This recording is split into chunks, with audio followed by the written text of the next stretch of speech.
അസ്സലാമു അലൈക്കും വറഹ്മത്തുള്ളാഹി വബറകാതുഹു.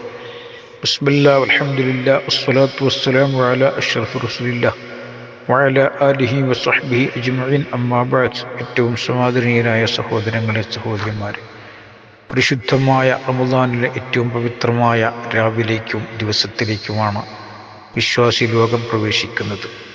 അഥവാ ബദറിൻ്റെ രാത്രി ആസന്നമാകുന്നു, ബദറിൻ്റെ പകൽ ആസന്നമാകുന്നു. വിശ്വാസികളെ സംബന്ധിച്ച് ഏറ്റവും പ്രാധാന്യം അർഹിക്കുന്ന ഓർമ്മയാണ് ബദർ ദിനം സമ്മാനിക്കുന്നത്. പരിശുദ്ധമായ ഖുർആനിൽ തന്നെ യൗമുൽ ഫുർഖാൻ, സത്യാസത്യ വിവേചന സുദിനം എന്ന് വിശേഷിപ്പിക്കപ്പെട്ട ദിനമാണ് ബദറിൻ്റെ ദിനം. അഥവാ പരിശുദ്ധമായ റമദാനിൽ ഇതേപോലെ ഒരു ബദർ ദിനത്തിൽ വിശുദ്ധമായ ഇസ്ലാമിൻ്റെ അസ്തിത്വ സംരക്ഷണത്തിന് വേണ്ടി മഹാന്മാരായ സ്വഹാബത്ത് തിരുനബിയുടെ കൂടെ അരങ്ങത്തിറങ്ങുവാൻ സന്നദ്ധമായിട്ടില്ലായിരുന്നുവെങ്കിൽ ഇസ്ലാമിൻ്റെ പേരിൽ നമുക്ക് ഇന്ന് അഭിമാനിക്കാൻ സാധിക്കുകയില്ലായിരുന്നു. ഇസ്ലാമിൻ്റെ അസ്തിത്വത്തെ ലോക ചരിത്രത്തിൽ അടയാളപ്പെടുത്തുന്നതിൽ ബദർ വഹിച്ച പങ്ക് അനിഷേധ്യമാണ്. അതുകൊണ്ട് തന്നെ ബദറിനെയും ബദരീങ്ങളെയും സ്മരിക്കേണ്ട ഉത്തരവാദിത്വം ഓരോ വിശ്വാസിക്കും ഉണ്ട്. ബദരീങ്ങളിലെ ഒന്നാമൻ ബഹുമാനപ്പെട്ട സയ്യിദുന മുഹമ്മദ് നബി സല്ലല്ലാഹു അലൈഹി വസല്ലം മാത്രങ്ങളാണ്. അതുപോലെ മഹാന്മാരായ ഖുലഫാ റാഷിദുകൾ അടങ്ങുന്ന പ്രമുഖരായ സ്വഹാബികളാണ് ബദരീങ്ങൾ എന്നിവയിൽ അറിയപ്പെടുന്നത്. ബദറിൽ രക്തസാക്ഷിയായത് 14 പേരാണെങ്കിലും ബദറിൽ പങ്കെടുത്ത എല്ലാ ആളുകൾക്കും വളരെയധികം സ്ഥാനവും മഹത്വവും ഇസ്ലാം കൽപ്പിക്കുന്നു. ഇഹലോകത്തും പരലോകത്തും അവർക്ക് മഹത്വമുണ്ട്. വാനലോക സമൂഹത്തിനിടയിൽ അവർ സമാധാനീയരാണെന്ന് ജിബ്രീൽ അലൈഹിസ്സലാത്തു വസ്സലാം നബി സല്ലല്ലാഹു അലൈഹി വസല്ലം തങ്ങളോട് പറഞ്ഞതായി സഹിഹായ ഹദീസിൽ നമുക്ക് കാണാം. എന്താണ് ബദറിൻ്റെ പ്രത്യേകത? തീർത്തും ഇല്ലായ്മയിൽ അല്ലാഹു റബ്ബുൽ ഇസ്സത്തിൻ്റെ ദീനിന് വേണ്ടി സ്വയം സമർപ്പിതരാകാൻ ഒരു കൊച്ചു സമൂഹം സന്നദ്ധമായി എന്നുള്ളതാണ്. പരിശുദ്ധമായ ഖുർആൻ പറയുന്നുണ്ട്, വലഖദ് നസറകുമുല്ലാഹു ബിബദരിൻ വഅൻതും അദില്ല ഫത്തഖുല്ലാഹ ലഅല്ലകും തഷ്കുറൂൻ. വലഖദ് നസറകുമുല്ലാഹ്, അല്ലാഹു നിങ്ങളെ സഹായിച്ചു, ബിബദരിൻ ബദറിൽ, വഅൻതും അദില്ല, നിങ്ങൾ വളരെ കുറഞ്ഞ പേർ മാത്രമാണ് ഉണ്ടായിരുന്നത്. നിങ്ങൾ എല്ലാ അർത്ഥത്തിലും ലോഭം ആയിരുന്നു, നിസ്സാരരായിരുന്നു. പക്ഷേ നിങ്ങൾ അല്ലാഹു സഹായിച്ചു. ഫത്തഖുല്ലാ, നിങ്ങൾ അല്ലാഹുവിനെ സൂക്ഷിക്കുക, ലഅല്ലകും തഷ്കുറൂൻ, എന്നാൽ മാത്രമേ നിങ്ങൾ കൃതജ്ഞത പുലർത്തുന്നവർ ആയിത്തീരുകയുള്ളൂ. ഇവിടെ വിശുദ്ധമായ ഖുർആൻ പരാമർശിക്കുന്നു. ബദറിനെ നേരിട്ട് പരാമർശിക്കാൻ, ബദർ എന്ന് പറഞ്ഞാൽ അതൊരു വ്യക്തിയുടെ പേരാണെന്നും ഒരു കിണറിൻ്റെ പേരാണെന്നും ഒക്കെ അഭിപ്രായമുണ്ട്. ഏതാവട്ടെ ഒരു നാടിലേക്ക് ചേർത്തിയിട്ടാണ് ബദർ എന്ന് പറയുന്നത്. ആ ബദറിൽ നിങ്ങളെ സഹായിക്കുമ്പോൾ അന്തും അതില്ല, നിങ്ങൾ വളരെ കുറഞ്ഞ നിസ്സാരരായിരുന്നു എന്നാണ് അല്ലാഹു പറയുന്നത്. എന്താണ് ഈ നിസ്സാരത? ഇമാം റാസി റഹ്മത്തുള്ളാഹി അലൈഹി തൻ്റെ തഫ്സീറിൽ വിശദീകരിക്കുന്നുണ്ട്. ഖില്ലത്തുൽ അദ്ദ് വഖില്ലത്തുസ് സിലാഹ് ഖില്ലത്തുത് ത്വഅ ദുഅഫുൽ ഖുവ്വത്ത്. എല്ലാ അർത്ഥത്തിലുമുള്ളൊരു യുദ്ധമുഖത്തേക്ക് രംഗത്തിറങ്ങുന്ന ഒരു സമൂഹത്തിന് ആവശ്യമായ എന്തെല്ലാം കരുത്തും കരുതലുമുണ്ട്, അതിലെല്ലാം സ്വഹാബത്ത് വട്ടപ്പൂജ്യമായിരുന്നു എന്നാണ്. എണ്ണം കുറവാണവർ ശത്രുവിനെ അപേക്ഷിച്ച്. ഖില്ലത്തുൽ അദദ്, ഖില്ലത്തുസ് സിലാഹ്, ആയുധഫലം അവർക്ക് കുറവാണ്. ഖില്ലത്തുത് ത്വഅ, ഭക്ഷണം കുറവാണ്. ദുഅഫുൽ ഖുവ്വത്ത്, കായിക ബലം അതില്ല മഹാന്മാരായ സ്വഹാബത്തിന്. ചരിത്രം പരിശോധിച്ചാൽ കാണാം. ഇമാം റാസിയൊക്കെ പറയുന്നത് ആകെ ഒരൊറ്റ കുതിര മാത്രമാണ് സ്വഹാബികളുടെ കൂടെ യുദ്ധത്തിനുണ്ടായിരുന്നത്. കുതിര എന്ന് പറഞ്ഞാൽ നമുക്കറിയാം, അത് യുദ്ധത്തിൻ്റെ മുഖമുദ്രയാണത്, യുദ്ധശക്തിയുടെ അടയാളമാണ്. ആ യുദ്ധശക്തിയുടെ അടയാളം ആയി ആകെ ഒരൊറ്റ കുതിര മാത്രം. ആ ശത്രുവിൻ്റെ പക്ഷത്തോ 100 കുതിരകളുണ്ടായിരുന്നു. എന്നാണ് അത് അർത്ഥമാക്കുന്നത്? കരുത്തിൻ്റെ കാര്യത്തിൽ ശത്രുവിനെ അപേക്ഷിച്ച് 1% മാത്രമേ സ്വഹാബത്തിൻ്റെ അവസ്ഥ ഉണ്ടായിരുന്നുള്ളൂ.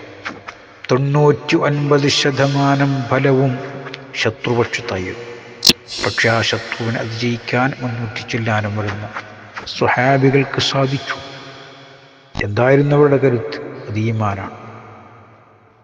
ഇത് പഠിപ്പിക്കുന്ന ഏറ്റവും വലിയ പാഠം എന്താണ്? ഒരു ലക്ഷ്യം നമുക്ക് സാക്ഷാത്കരിക്കണമെന്നുണ്ടെങ്കിൽ ഇല്ലാ ബിത്തവക്കുലി ബില്ലാഹ് വൽ-ഇസ്തിആനത്തി ബില്ലാഹ്. വിശ്വാസിയെ സംബന്ധിച്ചിടത്തോളം രണ്ട് കാര്യം. ഒന്നാമതായി അല്ലാഹുവിൽ സ്വയം സമർപ്പിതനാവുക. രണ്ടാമത് അല്ലാഹുവിനോട് സഹായം അഭ്യർത്ഥിക്കുക. ഇത് രണ്ടിനെയും അതിജയിക്കാൻ ഒരു കായിക ബലത്തിന് സാധ്യമല്ല, ഒരു സാങ്കേതിക ബലത്തിന് സാധ്യമല്ല, ഒരു ആൾബലത്തിന് സാധ്യമല്ല. അത് കൃത്യമായി ലോകത്തെ ബോധ്യപ്പെടുത്തിയ പോരാട്ടമായിരുന്നു ബദർ എന്ന് പറയുന്നത്. അതൊരു പ്രതിരോധമായിരുന്നു, ശത്രുവിനെതിരെയുള്ള ഒരു കടന്നാക്രമണമായിരുന്നില്ല. ശത്രു വിശ്വാസികളുടെ സ്വൈരതയിലേക്ക് കടന്നാക്രമിക്കുവാൻ സന്നദ്ധമായപ്പോൾ അതിനെ പ്രതിരോധിക്കാൻ നിർബന്ധിതരായി നടത്തിയ മുന്നേറ്റമാണ് ബദർ എന്ന് പറയുന്നത്. ആ ബദറിൽ വിശ്വാസികൾക്ക് വിജയിക്കാൻ സാധിച്ചു. കാരണം ഈമാനിൻ്റെ കരുത്താണ് അവർക്കുണ്ടായിരുന്നത്. അവർ ഭൗതിക ഭ്രമത്തിലായിരുന്നില്ല. ആധുനിക മുസ്ലിംകൾക്ക് എന്തുകൊണ്ട് ലോകത്ത് ജയിക്കാൻ സാധിക്കുന്നില്ല? അവർക്ക് രാഷ്ട്രങ്ങളുണ്ട്, രാഷ്ട്രത്തലവന്മാരുണ്ട്, സൈനിക ഫലം ഉണ്ട്, ഒരുപക്ഷെ ആൾഫലം ഉണ്ട്, സാങ്കേതിക മികവുകളുണ്ട്. പക്ഷേ വിജയിക്കാൻ കഴിയുന്നില്ല. അതിൻ്റെ കാരണം സമർപ്പിതമായ മനസ്സവർക്കില്ല. അല്ലാഹുവിൽ അചഞ്ചലമായി ഉറപ്പിച്ചു നിർത്തിയ ഒരു മനസ്സിൻ്റെ കരുത്ത് അവരെ പിൻഫലമായി നയിക്കാനില്ല എന്നുള്ളതാണ് ഇന്നത്തെ ലോകത്ത് മുസ്ലിങ്ങൾ നേരിട്ടുകൊണ്ടിരിക്കുന്ന അപചയത്തിൻ്റെയും അരക്ഷിതാവസ്ഥയുടെയും മുഴുവനും നിമിത്തമാണ് നമ്മൾ മനസ്സിലാക്കേണ്ടതുണ്ട്. അപ്പോൾ നമ്മുടെ ജീവിതത്തിൽ നമ്മൾ പഠിക്കേണ്ട ഏറ്റവും വലിയ പാഠമെന്ന് പറയുന്നത് അല്ലാഹുവിൽ സമർപ്പിതമായി കഴിഞ്ഞാൽ നമ്മൾ തകർക്കാൻ ഒരു ശക്തിക്കും സാധ്യമല്ല എന്നുള്ളതാണ്. മറ്റൊരു പാഠം ബദർ നൽകുന്നുണ്ട്. എന്നാണത്? ലോകത്ത് യുദ്ധങ്ങൾ നടന്നുകൊണ്ടിരിക്കുന്നു. ഇപ്പോൾ നമ്മൾ ഈ സംസാരിക്കുന്ന സമയത്തും യുദ്ധം നടന്നുകൊണ്ടിരിക്കുകയാണ്. യുദ്ധഭീതിയിലാണ് ലോകത്ത് ഓരോ മനുഷ്യനും ഉള്ളത്. മനുഷ്യൻ സാങ്കേതിക വിദ്യ കൊണ്ടും നിരവധി കാലത്തെ പ്രയത്നങ്ങളെ കൊണ്ടും അധ്വാന ഫലങ്ങളെ കൊണ്ടും കെട്ടിപ്പൊക്കിയ രമ്യഹർമ്മങ്ങളെ ഒരൊറ്റ മിസൈൽ വെച്ച് തകർക്കുന്ന ദാരുണമായ കാഴ്ചയാണ് നമ്മൾ കണ്ടുകൊണ്ടിരിക്കുന്നത്. എന്താണ് ഇതുകൊണ്ടുണ്ടാകുന്ന നേട്ടം? യുദ്ധം ഒന്നിനും പരിഹാരമല്ല ആധുനിക കാലഘട്ടത്തിൽ. യുദ്ധം കൊണ്ട് മനുഷ്യനൊന്നും നേടുന്നില്ല. പിഞ്ചോമന പൈതങ്ങളെ 160ഓളം വരുന്ന പ്രൈമറി തലത്തിൽ പഠിച്ചുകൊണ്ടിരിക്കുന്ന കുഞ്ഞുങ്ങളെ കൊന്നുകൊണ്ടാണ് ഇറാനിൽ യുദ്ധ ആരംഭം ഇസ്രായേലും അമേരിക്കയും കുറിച്ചത്. നിങ്ങൾ ആലോചിച്ച് നോക്കുക, എന്താണ് ഇതുകൊണ്ട് നേട്ടമുള്ളത്? യഥാർത്ഥത്തിൽ ബദർ നൽകുന്നൊരു പാഠമുണ്ട്. എന്താണത്? യുദ്ധത്തിനും ഒരു നൈതികതയുണ്ട്, യുദ്ധത്തിന് ധാർമ്മികതയുണ്ട്, യുദ്ധത്തിന് മാനവികതയുണ്ട്. തിരുനബി സല്ലല്ലാഹു അലൈഹി വസല്ലം തങ്ങൾ യുദ്ധമുഖത്തേക്കിറങ്ങുന്ന തൻ്റെ പ്രിയപ്പെട്ട സഹചരെ ഉണർത്തിക്കൊണ്ട് സംസാരിച്ചത്, നിങ്ങളൊരിക്കലും തന്നെ ശത്രുവിനുമായി ഏറ്റുമുട്ടണമെന്ന് അഭിലഷിച്ചു പോകാൻ പാടില്ല. വസ്അലുല്ലാഹൽ ആഫിയ, നിങ്ങൾ സമാധാനമാണ് അല്ലാഹുവിനോട് ചോദിക്കേണ്ടത്. ഒരു യുദ്ധം ഒഴിവായി കിട്ടിയെങ്കിൽ അത്രയും നന്നു. രക്തരഹിതമായ രൂപത്തിൽ ഒരു കാര്യം പരിഹരിക്കപ്പെട്ടാൽ അതാണ് ഏറ്റവും ഉചിതമെന്നാണ് നബി സല്ലല്ലാഹു അലൈഹി വസല്ലം തങ്ങൾ പഠിപ്പിച്ചത്. അതിന് ഉത്തമ ഉദാഹരണമായിട്ട് മക്കം ഫത്ഹ് അല്ലാഹുവിൻ്റെ റസൂൽ ചരിത്രത്തിന് മുമ്പിൽ കോറിയിടുകയും ചെയ്തു. യുദ്ധമുഖത്തേക്ക് ഇറങ്ങുമ്പോൾ സ്ത്രീകളെ കൊല്ലരുത്, കുട്ടികളെ കൊല്ലരുത്, വയോവൃദ്ധരെ കൊല്ലരുത്, പർണശാലകളിൽ കഴിഞ്ഞു വഴിക്കുന്ന സന്യാസിമാരെയും പുരോഹിതന്മാരെയും കൊല്ലരുത്, പർണശാലകളെ നശിപ്പിക്കരുത്, വിവിധ മതസ്ഥരുടെ ആരാധനാ കേന്ദ്രങ്ങൾ ആക്രമിക്കരുത്, കൃഷിഭൂമികളെയും കൃഷിവിളകളെയും നശിപ്പിക്കരുത്, ജലാശയങ്ങൾ മലിനമാക്കരുത്. തിരുനബി സല്ലല്ലാഹു അലൈഹി വസല്ലം തങ്ങളുടെ നിർദ്ദേശങ്ങളാണ്. എത്രയോ മാനവികമായിരുന്നു അല്ലാഹുവിൻ്റെ റസൂൽ സല്ലല്ലാഹു അലൈഹി വസല്ലം തങ്ങളുടെ യുദ്ധ സന്ദേശങ്ങൾ, യുദ്ധ നിയമങ്ങൾ.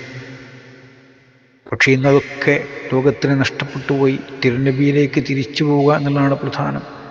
മനുഷ്യൻ ഇഞ്ചിഞ്ചായി കൊലപ്പെടുത്തുന്ന പ്രാകൃത രീതിയെ അനിവാര്യമായ വധത്തിൻ്റെ സമയത്ത് ഒരിക്കലും നിങ്ങൾ സ്വീകരിച്ചുകൂടാ എന്നാണ് ഇസ്ലാം പഠിപ്പിച്ചത്. അനിവാര്യമായൊരു വധം, അത് നടക്കേണ്ട ഘട്ടത്തിൽ പോലും ഒരു ശരീരത്തെ ഇഞ്ചിഞ്ചായി കൊല്ലാൻ പാടില്ല, ശരീരത്തെ വികൃതമാക്കാൻ പാടില്ല.